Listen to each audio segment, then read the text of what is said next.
I will kill you if you do drugs in my city and destroy the youth. I will kill you.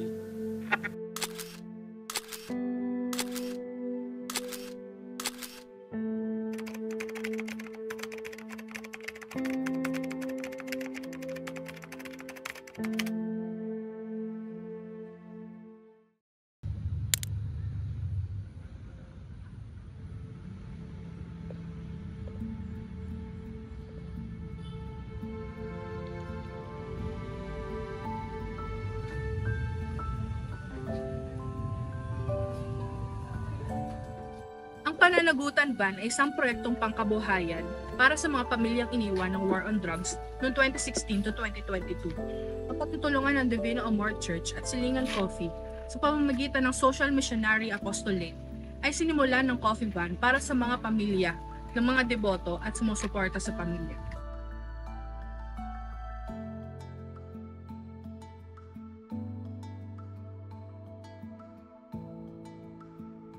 Ang kinikita po ng Silingan Coffee ay direktang napupunta sa mga biktima ng EJK families or extrajudicial killings. Ito ay isang misyon ng Divino Amor Redemptorist Church upang muling makapagsimula at makapag-aral muli ang mga naiwanang pamilya na pinatay ang kanilang ama, ina, anak at kapatid. Tara at samahan niyo kaming alamin ang kwento sa likod ng Silingan Coffee.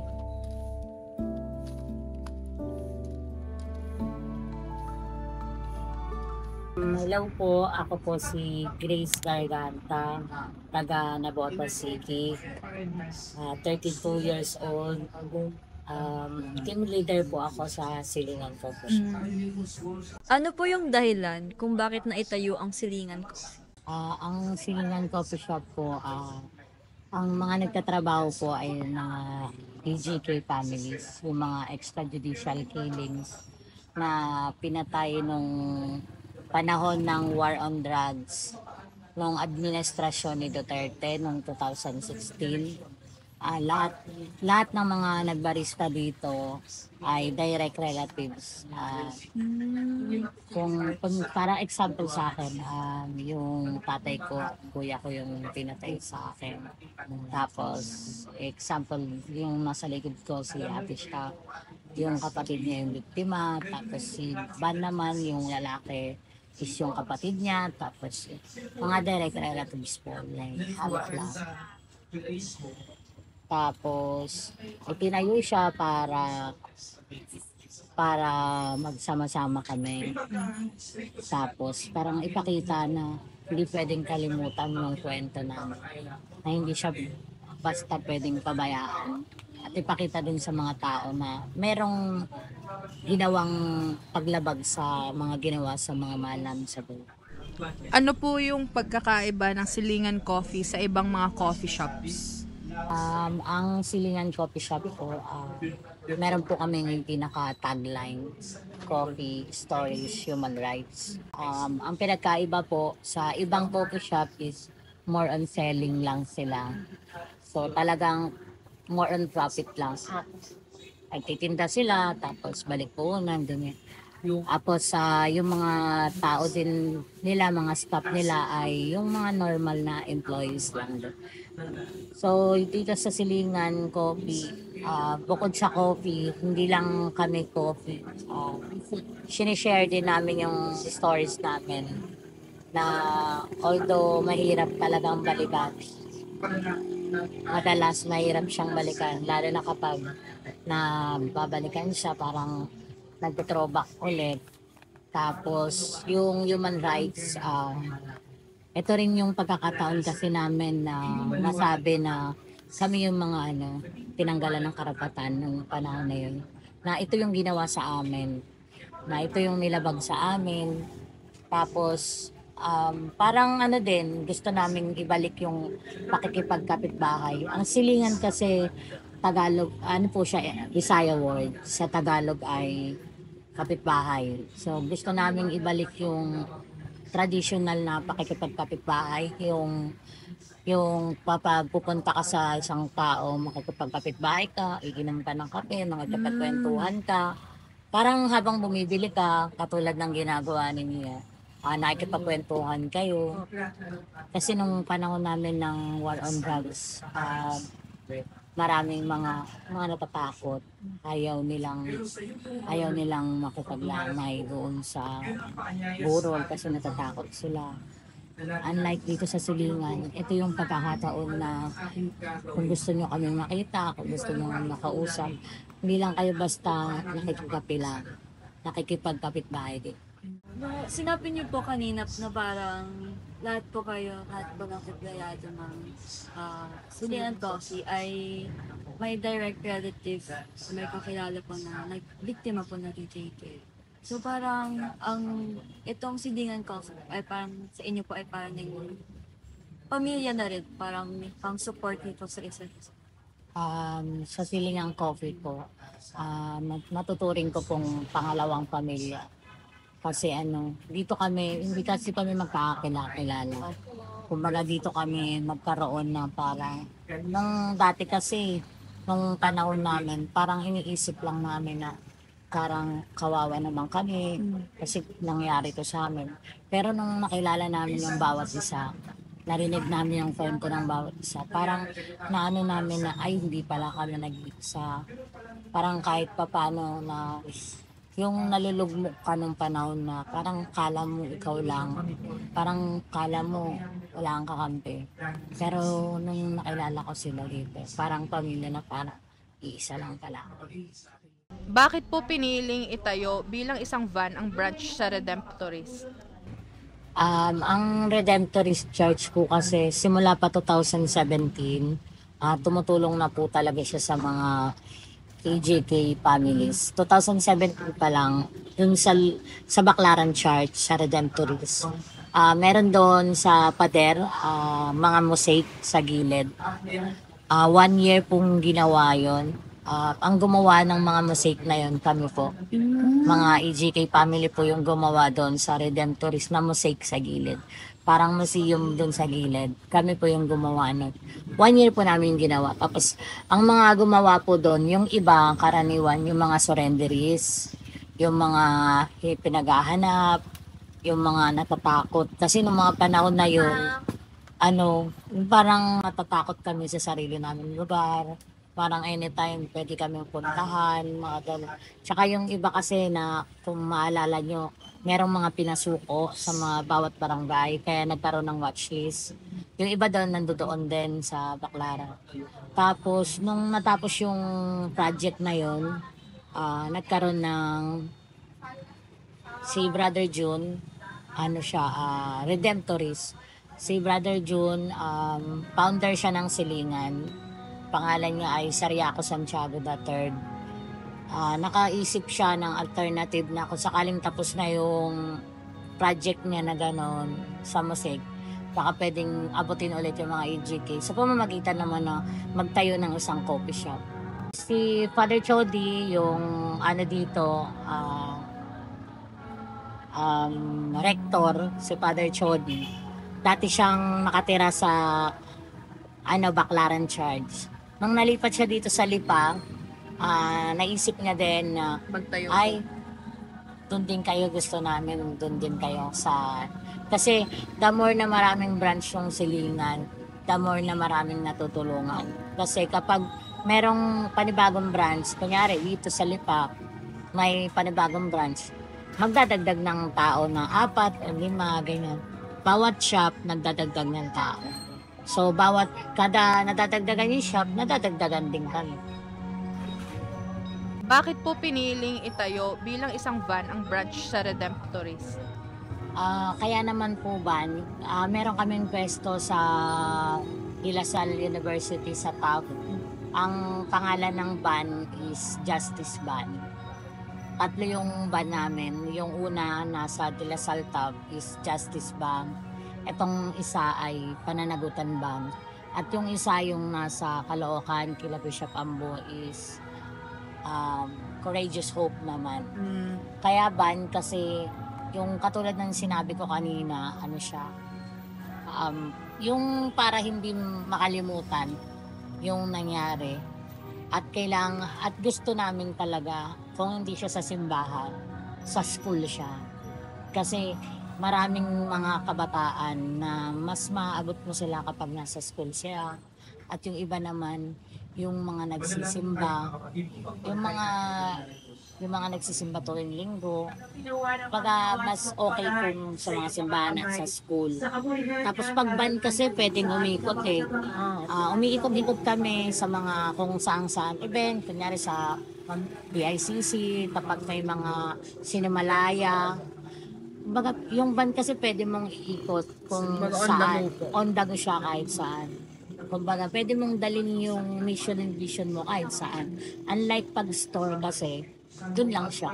Paano nyo po mailalarawan ng isang tipikal na araw ng pagtatrabaho sa Silingan Coffee?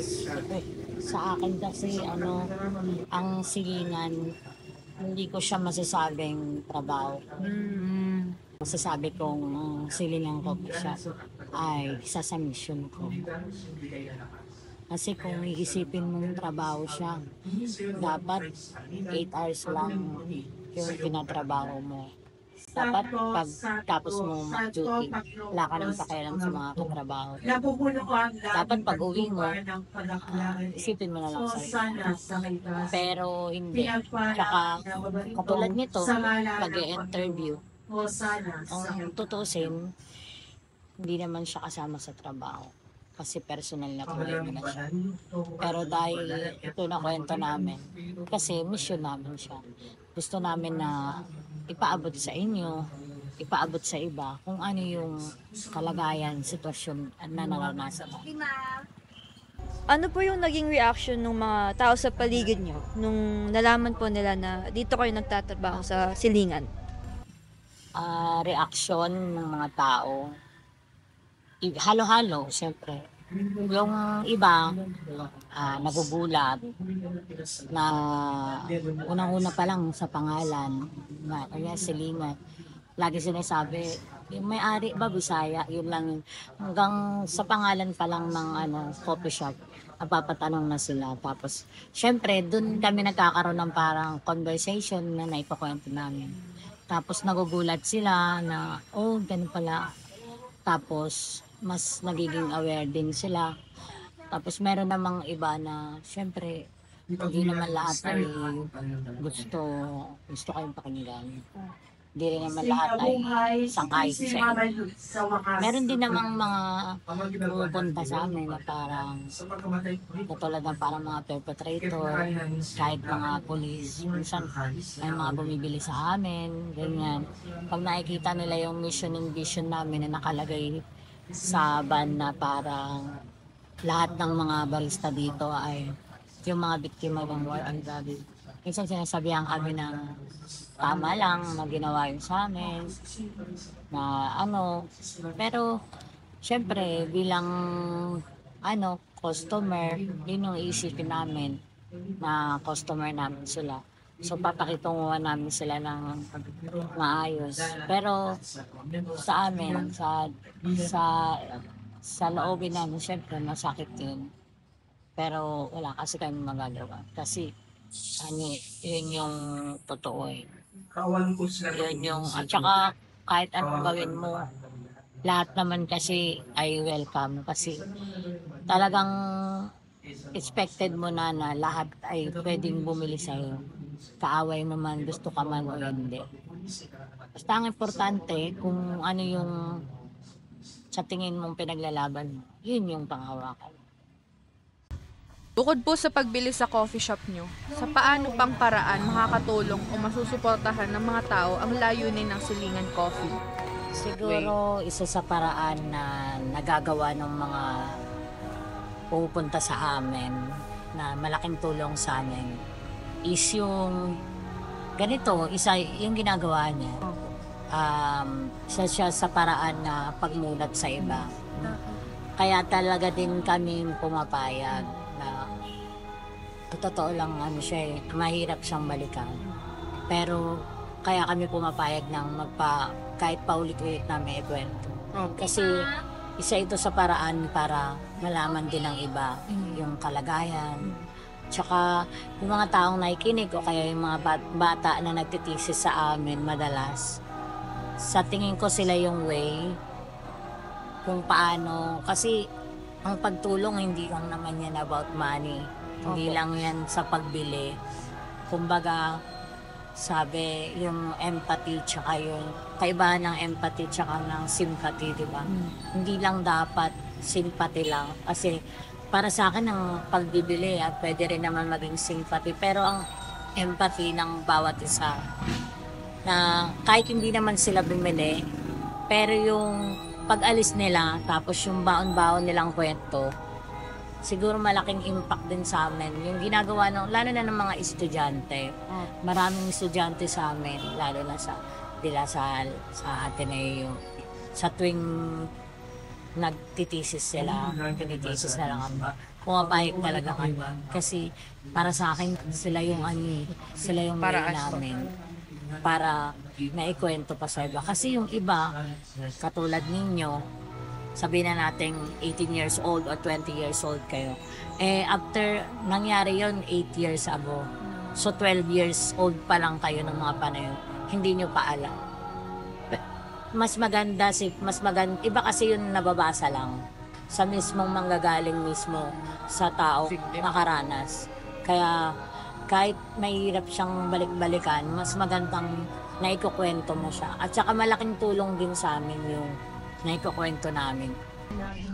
Sa ngayon po, ano po yung masasabi niyong pinakamalaking tagumpay na nakamit ng Silingan Coffee? Ang pinakamalaking tagumpay sa Silingan, sa tingin ko, yung kahit paano madami na kami, kahit paano marami na rin naabot na pamilya, nagkakaroon ng trabaho.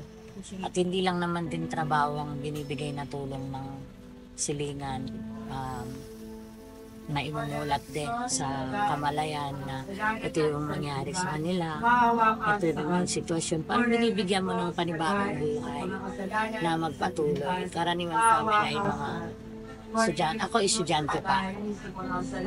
Graduated na ako. Marketing management. Sa Silingan po na naisip na hindi hadlang na may edad ka na. Hindi rin hadlang na wala kang pera. Kung gusto mo, kaya mo, kung gusto mo. Parang ang hirap ng pagsabay-sabay. Pero yung community o yung Silingan na mismo magsusuporta sa mas nakakagaan siya. At karaniwan sa amin ng mga nawala ng magulang. Talagang lahat kami huminto ng pag-aaral. Pero dahil sa Silingan, bigyan kami ng pag-aaral. Ano po yung mensahe niyo sa mga tao, sa mga kabataan o sa mga matatanda bilang isang empleyado ng Silingan?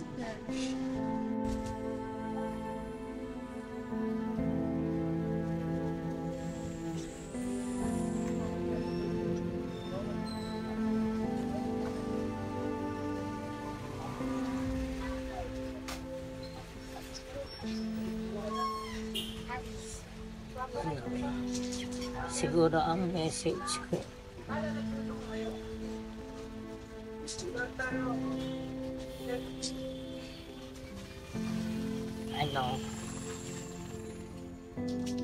para sa lahat ng nakikinig sa amin, yung patuloy lang silang makialam, yung alamin din nila yung side ng mga taong naiwan na hindi lang yung pinatay ang biktima, kundi yung mga naiwan. Kami yung lubos na nahirapan.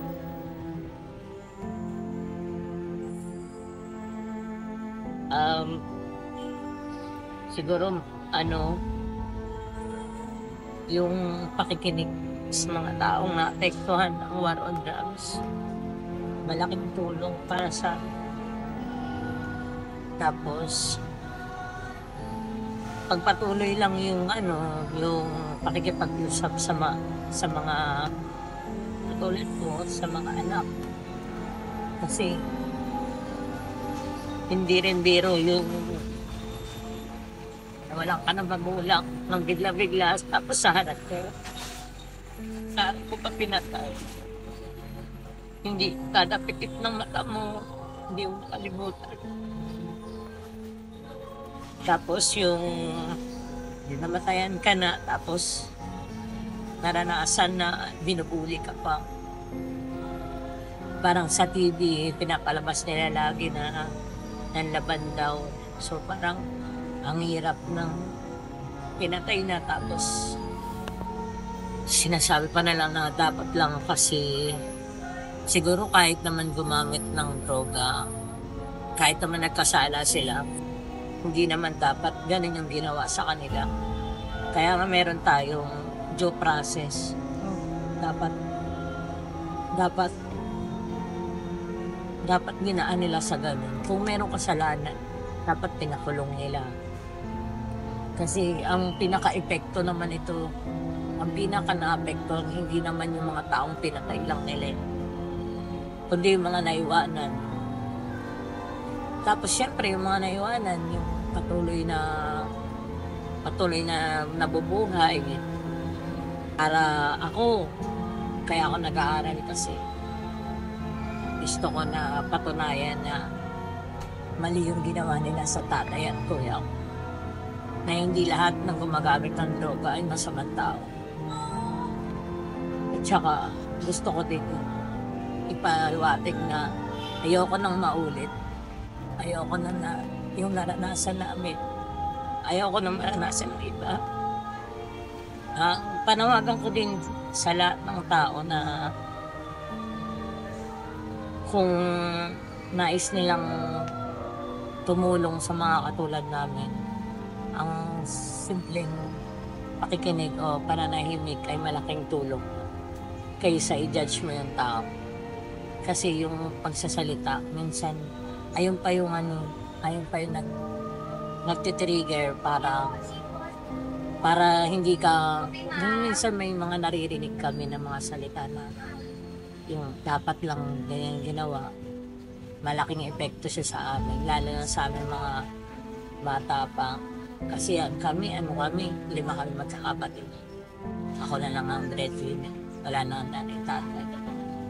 Lahat yan nasa akin. Ako na lang bumubuhay. Pero gusto ko lang na pinalaki naman kami ng maayos ng tatay ko. Hindi naman siya naging masamang tao. Siguro nagkamali siya, pero hindi dapat ganun ang ginawa sa kanya. Panawagan ko din sa gobyerno na kung meron talagang may sala, wag lang nilang yung mga maliliit na tao, wag lang yun yung panagutin nila. Kasi karaniwan ng mga biktima, sila yung mga nasa laylayan eh. Siguro kung merong dapat katulad sa ICC, hayaan ng gobyerno na pumasok ang ICC sa pag-iimbestiga sa Pilipinas para magkaroon ng patas na hustisya o patas na pag-iimbestiga. Kasi dito sa Pilipinas, kung dito ka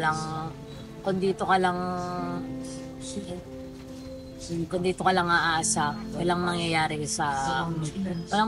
dito sa hustisya. Kung mismong ang mga nakaupo, yung mga nakaupo, sila yung may mga kasalanan. Paano mo mapapanagot?